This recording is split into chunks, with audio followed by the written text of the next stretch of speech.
हाँ जी, नमस्कार मेरे प्यारे बच्चों। और आज फिर से आपको हमारा YouTube चैनल में आपका स्वागत है।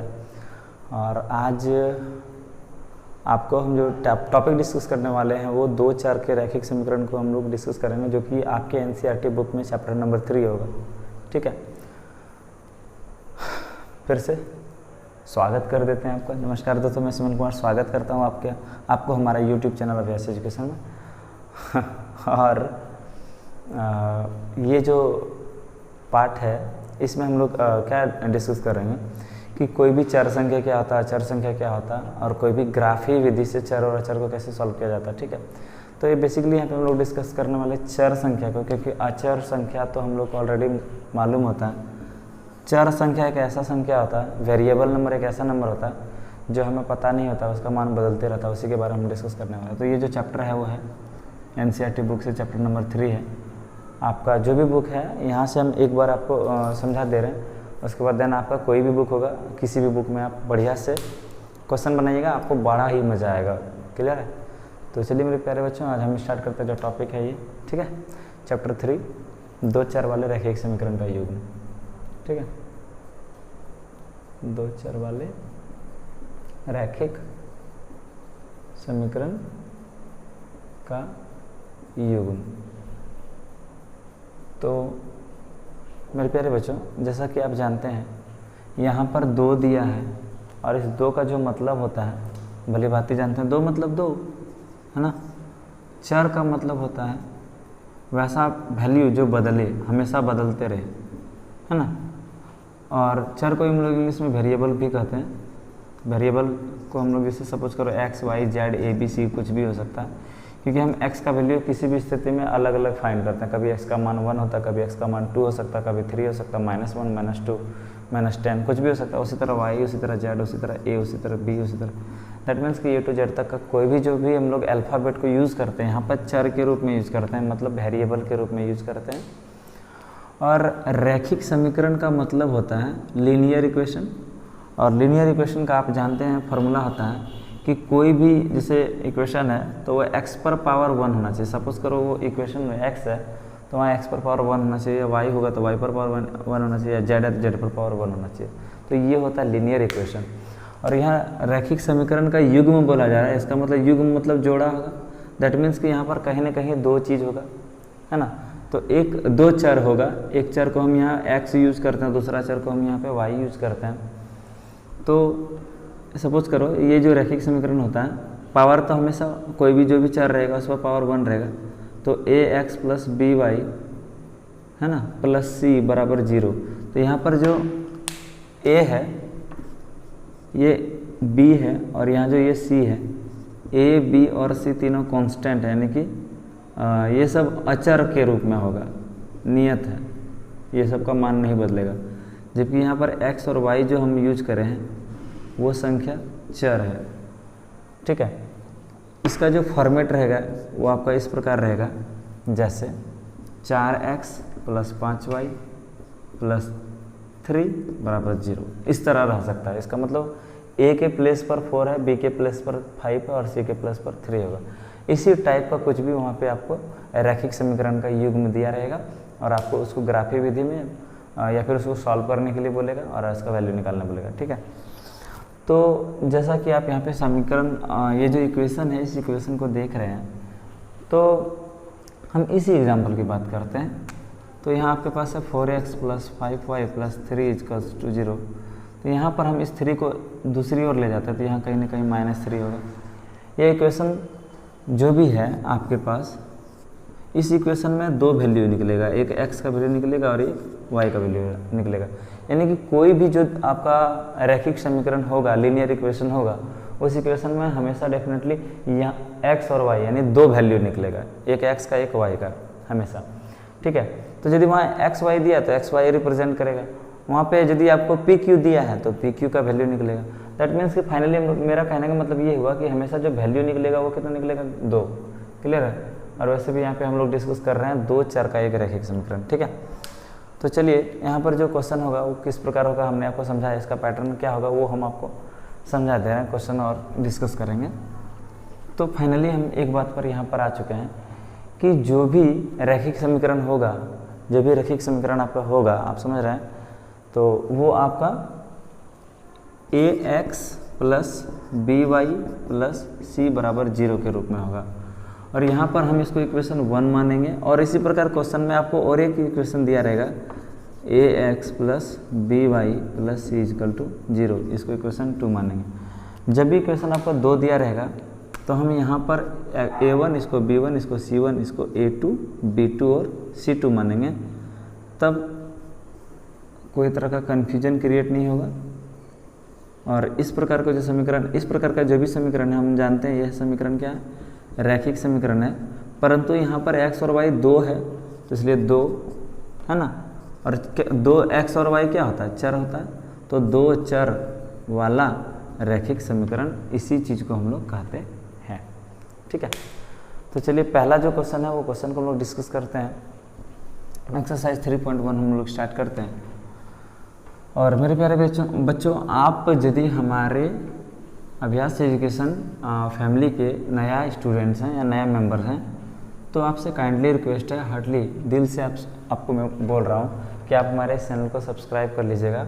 मैं आपको पूरी तरह से वादा करता हूँ कि आपको आने वाले टाइम में हर टॉपिक का वीडियो आपको ज़रूर प्रोवाइड की जाएगी और बिल्कुल फ्री में करी जाएगी।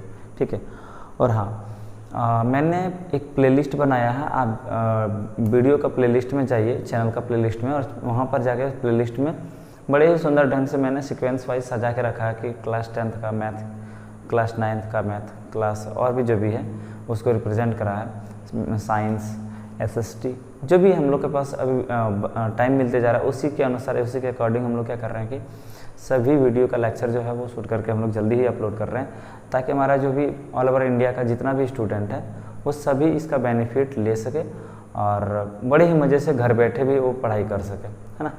तो चलिए हम लोग अब जो है टॉपिक स्टार्ट करते बिना कोई बहस का। तो एक्सरसाइज 3.1 और यह चैप्टर है आपका 2 चर वाला रैखिक समीकरण। ठीक है, हाँ जी। और आपके बोर्ड पर यहाँ क्वेश्चन ये है, मैं आपको समझाता हूँ क्लियरली, आप समझिएगा। यहाँ पर जो भी सवाल का हम लोग डिस्कस कर रहे हैं ना मेरे प्यारे बच्चों, जैसा कि आपने जान चुके हैं, आपने पहले भी पढ़ा, हमने आपको एक बार बताया कि यहाँ भी जो भी समीकरण का यूज़ करेंगे वो 2 चर वाला रैखिक समीकरण होगा। इसका मतलब x या y जो भी चीज़ होगा उस पर कोई तरह का ना ही स्क्वायर होगा ना ही क्यूब होगा, ओनली एंड ओनली पावर 1 होगा, पहला बात ये। और हमेशा 2 चर आएगा, मतलब एक x आएगा या तो एक y आएगा। हमने यहाँ पे x और y माना तो x y ही आएगा, हम a भी मानते तो a भी आता है, p q मानते तो p, जो भी आएगा वो 2 चर आएगा। क्लियर है। तो सवाल है पहला, आफ्ताब अपनी पुत्री से कहता है कि 7 वर्ष पूर्व मैं तुमसे 7 गुनी आयु का था। आफ्ताब अपनी बेटी से कहता है कि मैं तुमसे 7 साल पहले 7 साल पहले मैं तुमसे 7 गुनी आयु का था। तो हम क्या करते हैं ना कि प्रेजेंट में अब देख लेते हैं आफ्ताब का जो एज है वो क्या है, फिर हम लोग चर्चा करेंगे कि 7 साल पहले दोनों का एज क्या था। तो हमने माना आफ्ताब का वर्तमान आयु अभी 7 वर्ष है, तो उसकी पुत्री का वायु जो है वो हम लोग माने y वर्ष है आयु। ठीक है, अब क्या हुआ, 7 वर्ष के पहले की यदि हम बात करें तो देखो 7 साल पहले आफ्ताब भी 7 साल घटेगा और उसकी बेटी भी 7 साल कम ही होगी उम्र में, तो आफ्ताब की आयु हो जाएगा x-7 और उसकी पुत्री का भी आयु हो जाएगा y में y-7। क्लियर है। अब समझिएगा, क्वेश्चन बोलता था अकॉर्डिंग टू क्वेश्चन कि 7 वर्ष पूर्व मैं तुमसे 7 गुनी आयु का था। तो 7 वर्ष पूर्व मैं तुमसे, यहाँ पर मैं कौन है, मैं रिप्रेजेंट कर रहा अपने आप को, आफ्ताब। तो आफ्ताब का आयु कितना है, x-7 7 साल पहले, और उसकी बेटी का आयु कितना है, y-7 7 साल पहले, है ना। तुमसे 7 गुना था, मतलब 7 गुना यानी बेटी का 7 गुना बोल रहा था, इन्हें बेटी का उम्र में हमने 7 गुना कर दिया। अब जब हम इसको कैलकुलेशन करते हैं x-7 बराबर 7 गुना y, 7y, 7 गुना 7, 7 7 49, 49। अब हम क्या करते हैं, एक तरह का जो टर्म है उसको एक तरफ ले आता है। जैसे देखो x है और 7y इधर आगे में क्या प्लस है, इधर आएगा तो -y, 7y हो जाएगा। -7 इधर था, उधर ले गए तो +7 हो जाएगा, -49 आगे था ऑलरेडी। तो यहाँ पर x-7y = -42, इक्वेशन 1 मान लिए। 3 वर्ष के बाद आफ्ताब की आयु, अब देखो सवाल बोल रहा था कि अब से 3 वर्ष के बाद मैं तुमसे केवल 3 गुनी रह जाऊंगा। 3 वर्ष के बाद, अब से, अब मतलब वर्तमान से, तो वर्तमान में x था, तो आफ्ताब का 3 साल के बाद जो उम्र होगा x में 3 डेफिनेटली हो जाएगा, क्योंकि उम्र जो है वो बढ़ रहा है ना जी। अब देखो पुत्री की आयु जो हो जाएगा वो आपका y+3 हो जाएगा, क्योंकि यदि आफ्ताब 3 साल अधिक हो जाता है उम्र में, तो बेटी भी तो 3 साल अधिक हो जाएगा। क्लियर है। अब देखो x+3 = 3 × y+3, क्यों? क्योंकि मैं तुमसे 3 गुनी आयु का रह जाऊंगा। आफ्ताब बोलता है कि मैं 3 साल के बाद, तो आफ्ताब का जो उम्र है 3 साल के बाद x+3 हो जाएगा, और पुत्री का भी y+3 हो जाएगा। 3 साल के बाद मैं तुम्हारा 3 गुना रह जाऊंगा, तो तुम वहाँ पे जो उसकी बेटी है उसके लिए तुम है, तो बेटी का उम्र था y+3, इसमें 3 गुना हो जाएगा x+3, 3 × y 3y × 3 3 जा +9।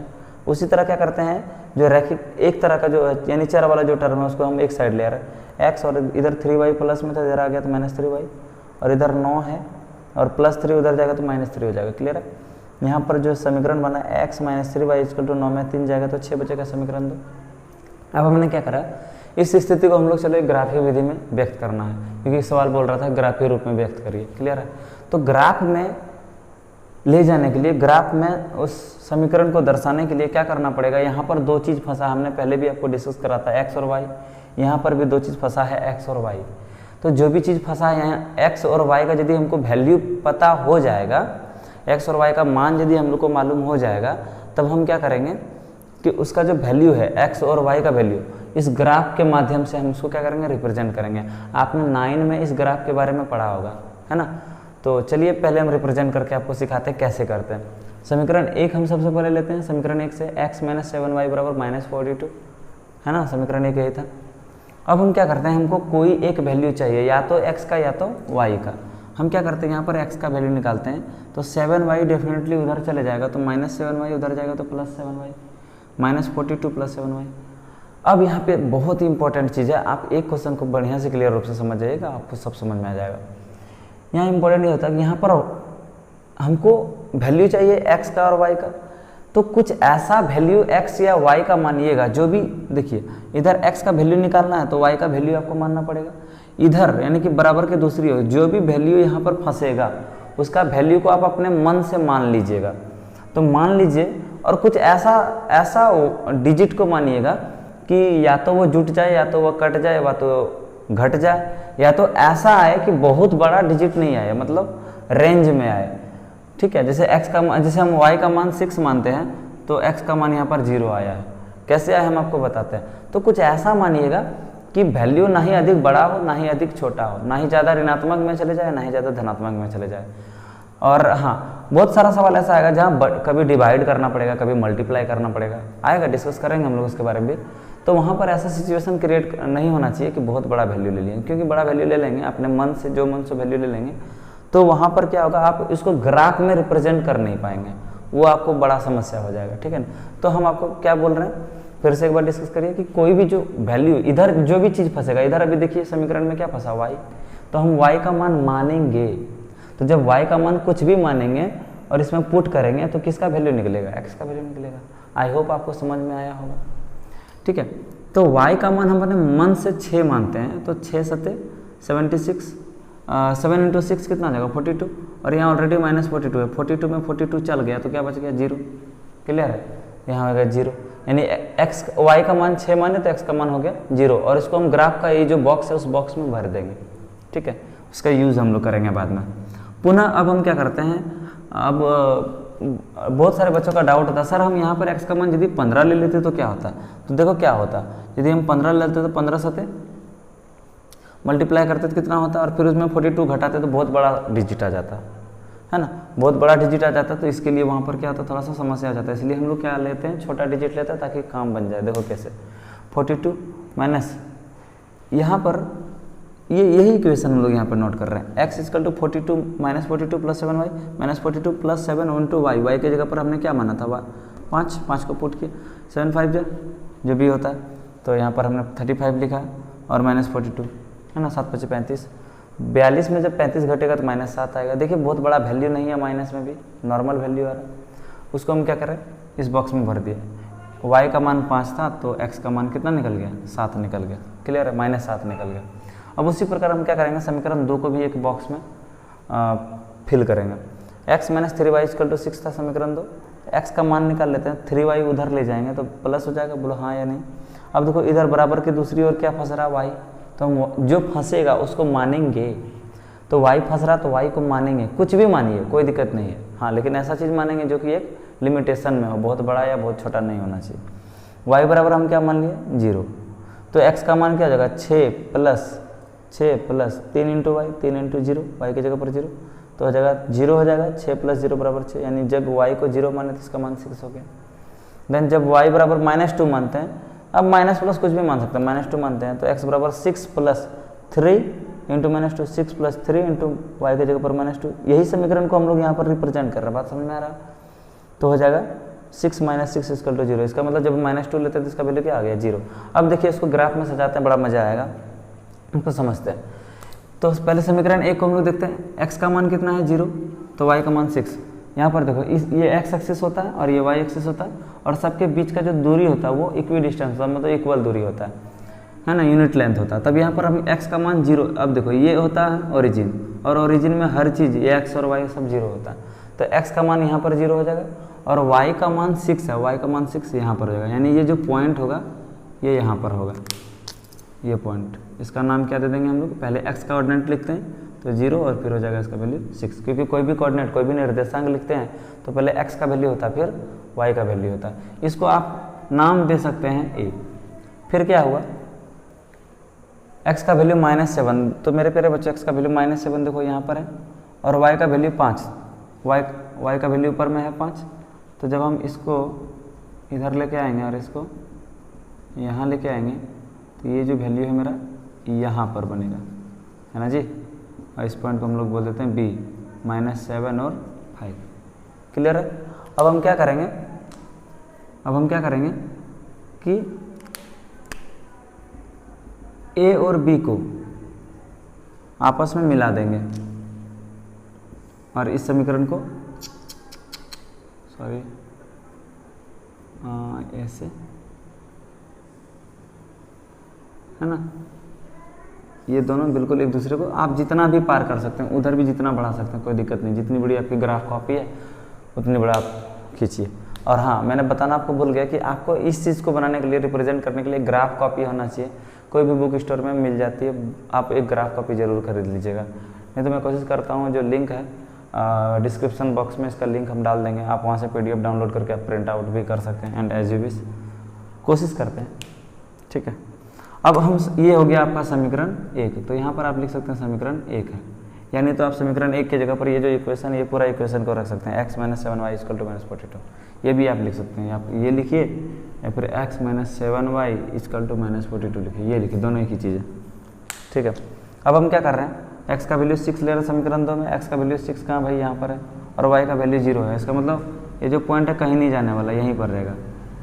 x का वैल्यू कितना है, 6, और y की जगह पर हो गया 0। इस पॉइंट को हम लोग मान लेते हैं, सपोज करिए p है, और फिर x का वैल्यू इस बार 0 है और y का वैल्यू -2 है, तो y का वैल्यू -2 यहाँ पर हो जाएगा, है ना।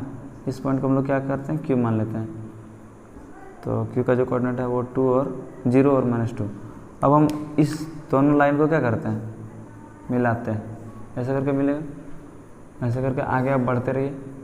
तो यह जो लाइन है ये आपस में अभी प्रतिच्छेद नहीं हो रहा है, तो आप जब ग्राफ कॉपी में आप बनाइएगा, देखिएगा वहाँ प्रतिच्छेद हो जाएगा या नहीं होगा, जो भी होगा। तो हम फाइनली क्या किए, इसको एक ग्राफ में प्रदर्शित कर दिए और इसका ये आंसर हो जाएगा। क्लियर है। आई होप कि ये क्वेश्चन आपको समझ में आ गया होगा। ठीक है, चलिए क्वेश्चन नंबर 2 की और हम लोग डिस्कस करते हैं। यदि आपको कोई तरह का डाउट है तो आप हमें कमेंट करके बता सकते हैं। मैं इसका जो है लिंक, इसका भी PDF लिंक में डाल देता हूँ डिस्क्रिप्शन बॉक्स में, आप आराम से नोट कर लीजिए, या तो आप स्क्रीनशॉट ले लीजिए और वहाँ से नोट कर लीजिए। धन्यवाद जी। हाँ जी, ये आपका क्वेश्चन नंबर 2।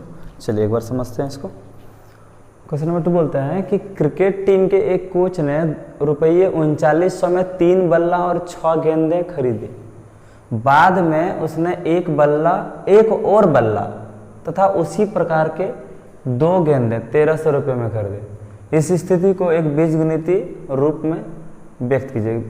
तो चलिए हम लोग स्टार्ट करते समझाते हैं।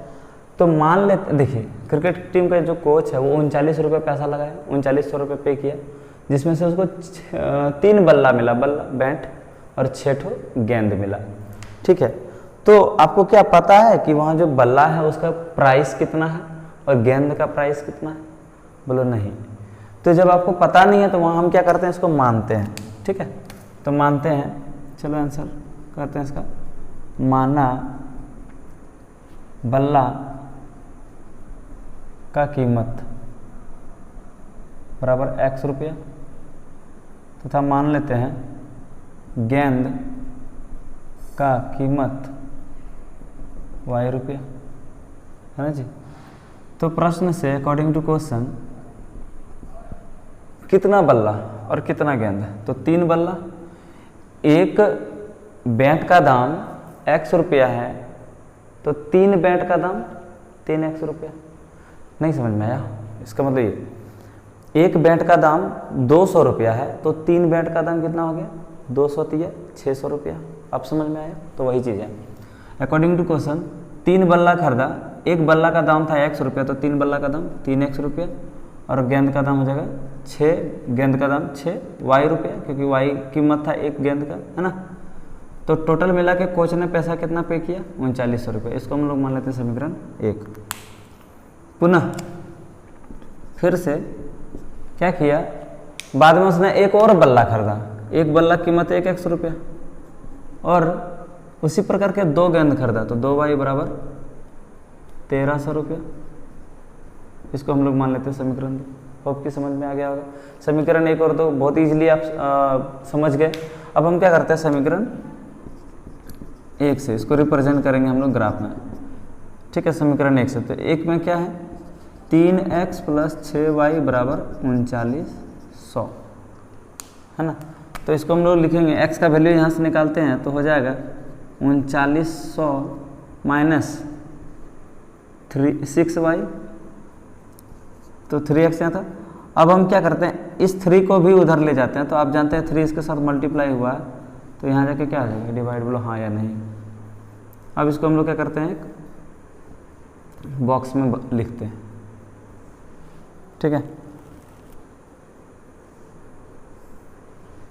चलिए यहाँ पर x है और यहाँ पर y है। तो देखिए हमने अभी पिछला क्वेश्चन में भी आपको बताया था, उधर जो भी चीज़ फंसेगा उसी को हम लोग मानेंगे। कुछ भी ऐसा वैल्यू मानेंगे कि ना ही वो बड़ा वैल्यू आए ना ही वो ज़्यादा छोटा वैल्यू आए। ठीक है ना। तो यहाँ पर हम क्या करते हैं, y का कुछ ऐसा वैल्यू बताइए, कुछ ऐसा वैल्यू मानिए कि 3900 से घट जाए, माइनस हो रहा मतलब घट जाए, और नियर बाय कुछ ऐसा है, जैसे सपोज करिए हम ग्राफ लेंगे 50 का, 50, 100, 150 इस तरह, और सपोज करिए यदि हम इस तरह ग्राफ लेते हैं 100, 200, 300, क्योंकि यूनिट लेंथ ले रहे हैं तो हम लोग 1, 2, 3, 4, 100, 200, 10, 20, 30 कुछ भी ले सकते हैं। आप 9 में ये चीज़ को भली भांति पढ़े होंगे। ठीक है ना। तो हम क्या करते हैं, मान लेते हैं, माना y बराबर, हम लोग y बराबर मान लेते हैं 500, तो x बराबर कितना हो जाएगा, तो 3900 माइनस 6 गुना,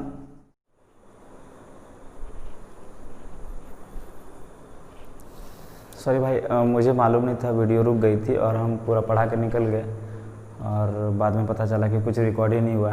तो चलो खैर, पता तो चला कि रिकॉर्ड हुई नहीं है।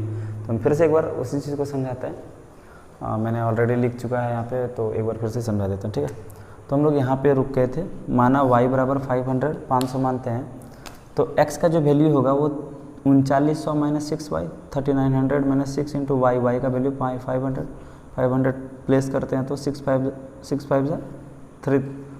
30 और 00 तो 3000 हो जाएगा। तो यहाँ पर जब माइनस करेंगे 3900 में 30,000 तो क्या हो जाएगा 900, 3 से 900 को कटाएंगे 300 बार में। ठीक है, अब क्या करते हैं फिर से, क्योंकि हमको हमेशा मिनिमम 2 या तो मैक्सिमम जितना भी ले सकते हैं, लेकिन मिनिमम 2 कम से कम x और y का वैल्यू कम से कम 2 होना चाहिए, तब ना 2 पॉइंट होगा, तब ना एक लाइन खींच के जाएगा। ठीक है ना। तो कम से कम ये जो है पॉइंट हम लोग को हमेशा x और y का जो वैल्यू होगा वो हमेशा 2 कम से कम 2 लेना। अब क्या करते हैं, y का मान फिर से अब हम 300 मानते हैं, जब 300 मानते हैं तो 3900 minus 6 into 300 3900 minus 6 into y, y की जगह पर 300, 3900 माइनस 1800 हो जाएगा, तो बाय 3, तो जब कटेगा माइनस होगा तो 2100 बाय 3, तो 3 से क्या बार में 700 बार में 700 बार में प्लेस कर दी। समीकरण ए, अब हम समीकरण 2 को लेते हैं। समीकरण 2 क्या था, 1x + 2y = 1300, है ना। इक्वेशन 2 का जब हम लेते हैं देखते हैं यहाँ पर है कि x का जो वैल्यू है निकालेंगे तो 2y उधर जाकर माइनस हो जाएगा, बोला हाँ या नहीं। x बराबर 1300 माइनस 2y।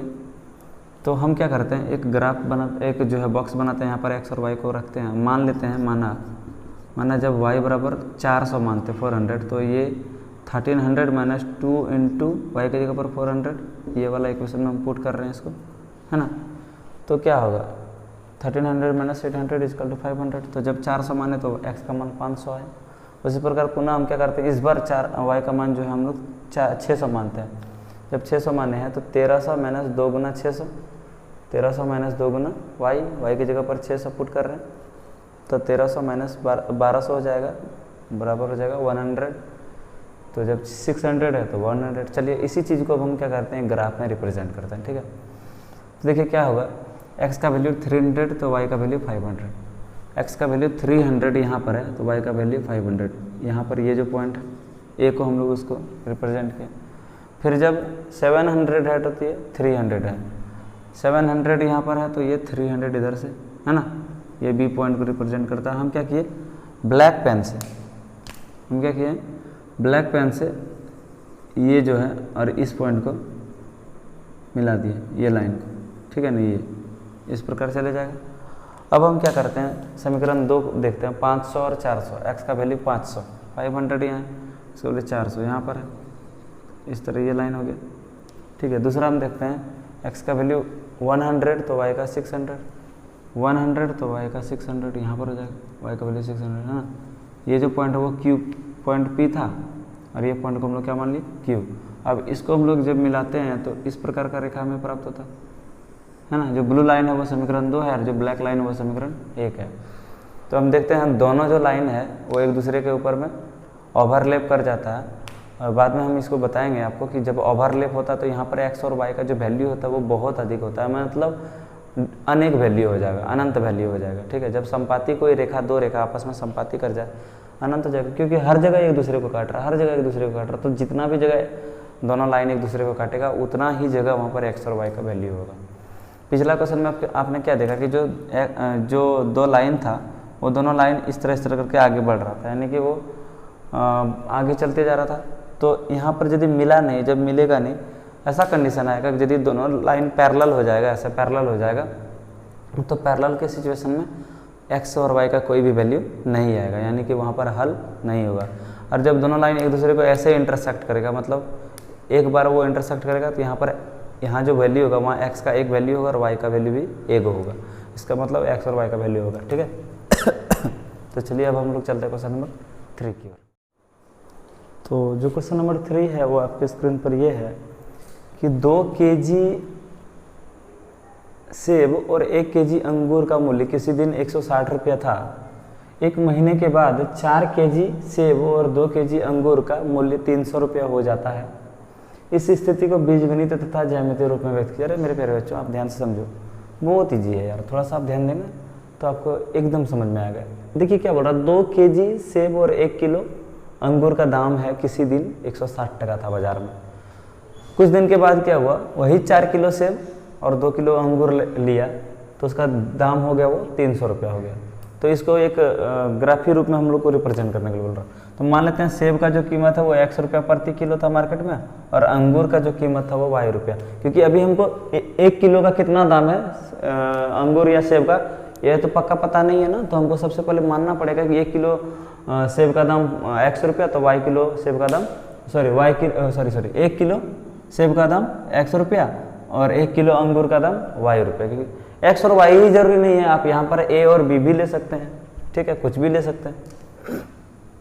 तो अकॉर्डिंग टू क्वेश्चन क्या हुआ, बोला कि 2 किलो सेब का दाम तो 2x रुपया हो जाएगा, क्योंकि 1 किलो का x रुपया तो 2 केजी का दाम 2x।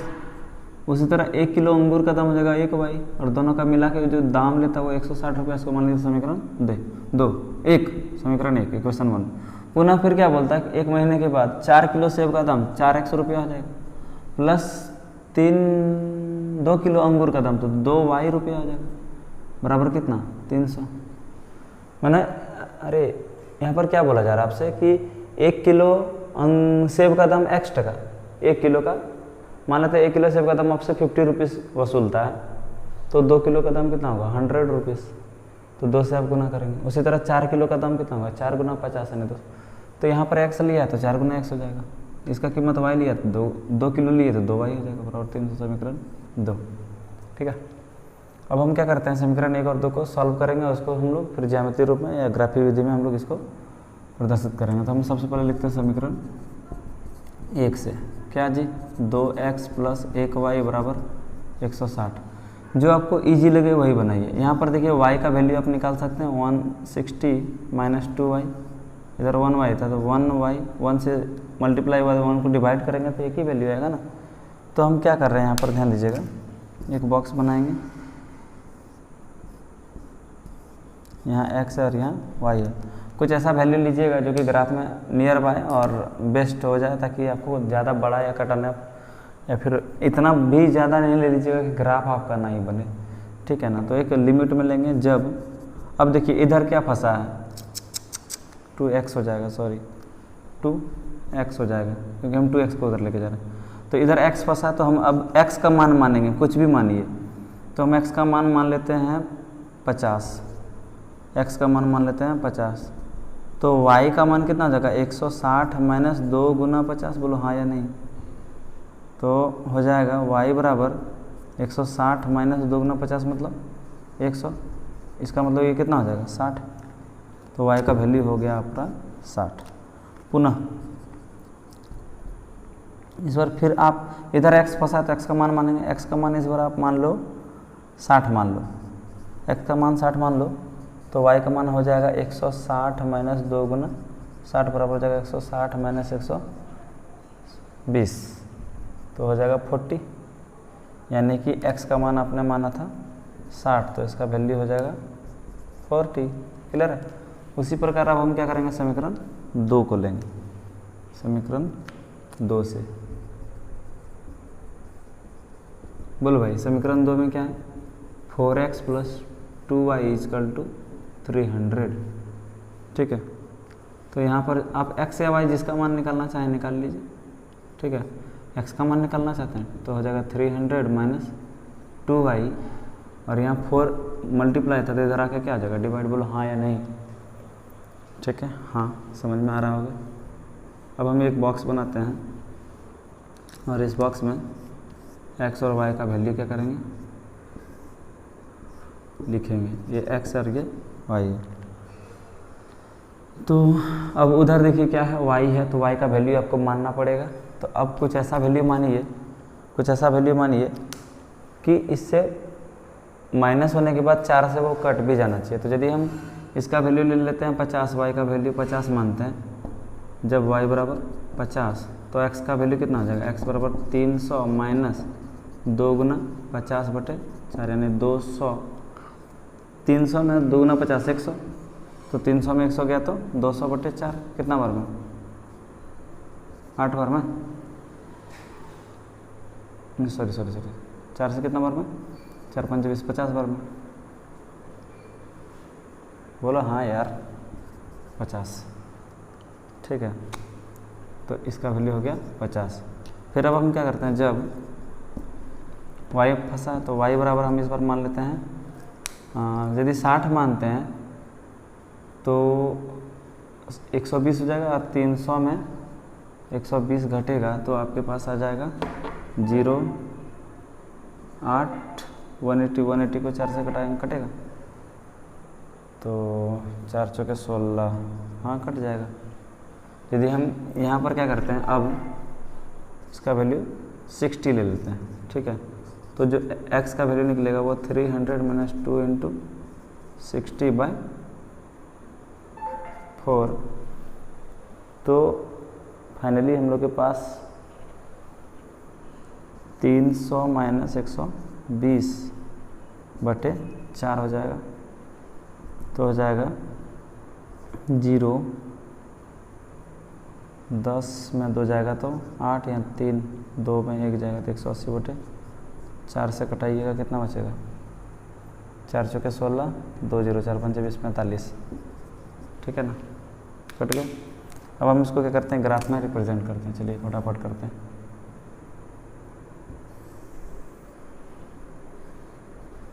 ठीक है, और हम यहाँ पर क्या करते हैं, अब 10 20 30 40 50 60 ऐसे ले जा रहे हैं।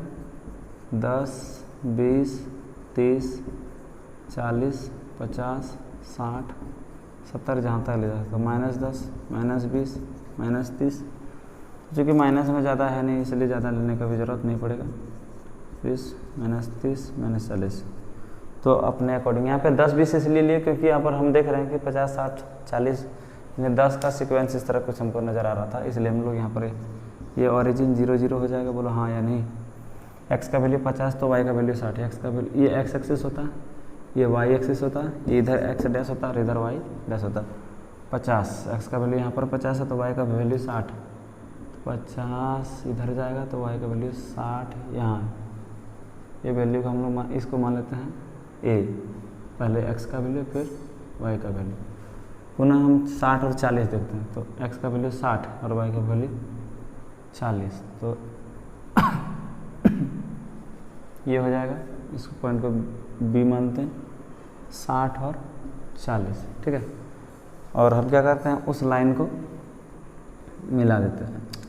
सॉरी, आप स्केल से मिलाइएगा ताकि कोई तरह का गलती ना हो। और ये जो ग्राफ बनाते हैं वो ग्राफ पेपर पर बनाइएगा, ठीक है ना।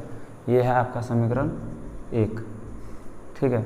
अब हम क्या करते हैं, समीकरण 2 को रिप्रेजेंट करते हैं उस लाइन पर। 50 50, तो x का वैल्यू 50 है और y का वैल्यू 50 है, तो यह जो लाइन है वो कहीं ऐसे जगह यहाँ पर मिलेगा। इस पॉइंट को हम लोग मान लेते हैं P, 50 और 50। दूसरा है 45 तो 60, x का वैल्यू 45, 40 और 50 के बीच में 45 होगा, और यहाँ है आपका 60, है ना, 45 और 60। इस पॉइंट को हम लोग मान लेते हैं Q, 45 और 60, और इसको क्या करते हैं हम लोग फिर इस तरह पे खींच देते हैं। तो ये जो लाइन है वो कुछ इस तरह जा रहा है। समीकरण ब्लैक वाला जो है वो समीकरण 2 है। समीकरण 1 और 2 को हम लोग क्या कर दिए, यहाँ पे ग्राफ पर रिप्रेजेंट कर दिए। तो उम्मीद करते हैं मेरे प्यारे बच्चों आपको ये बात समझ में आई होगी, और यदि आपको समझ में आया होगा तो एक लाइक जो है वो बनता है बस।